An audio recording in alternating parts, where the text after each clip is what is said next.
Good evening, everyone, and welcome to tonight's episode of Ask Leah. Tonight's question came in response to a talk I did in an organisation recently about the fact that people are not okay at the moment.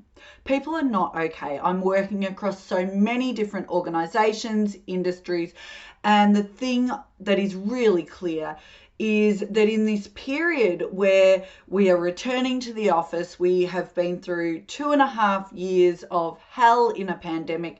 Many of my clients also coming off the back of bushfires straight into that pandemic. People are not okay. And people who have maybe held it together for the last 2.5 years are now falling apart. Tolerance levels are shot. People are getting very snitchy and niggling at each other. A lot of people are very disconnected.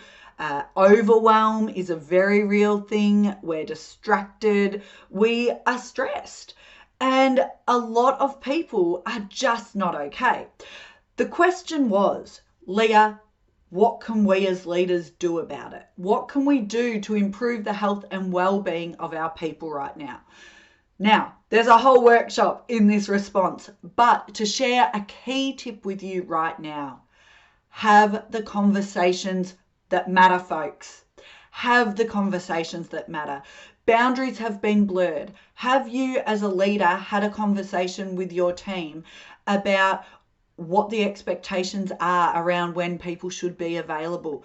Should they be checking their emails at night or not? If not, should there be a bit of a rule in your team that you schedule emails? What's the expectation if you're sick? Are you meant to pull your laptop out at home and be working, or are you sick? And the expectation should be that that person doesn't need to respond. What can you as a team be saying no to? What can you be stripping out of your calendars? A lot of organisations are understaffed at the moment, but they're still expecting the same amount of delivery from their people. Now, the risk, if you do not have these conversations that matter about how do we make work at the moment, what are the expectations for how we communicate and relate to each other, if you're not having these resetting conversations, the real risk is your people walk. What are we seeing at the moment? We are seeing a whole heap of resignations from organisations because people are reassessing what they want, and there's jobs everywhere.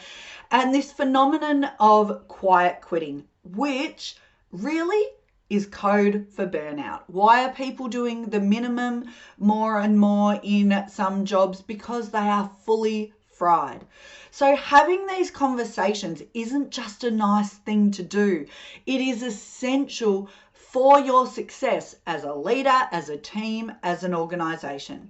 I'm not saying that you'll necessarily have the magic bullet fix, but if we ignore the fact that this problem and these problems are even existing, you've got no chance of finding a way forward through them. So as a leader, step back. What conversations do you need to be having with your team at the moment so that you can pull together and move forward? If you've got a communication, leadership, self-management question you'd like answered, send it through and I will do my best to answer it for you next week. Cheers.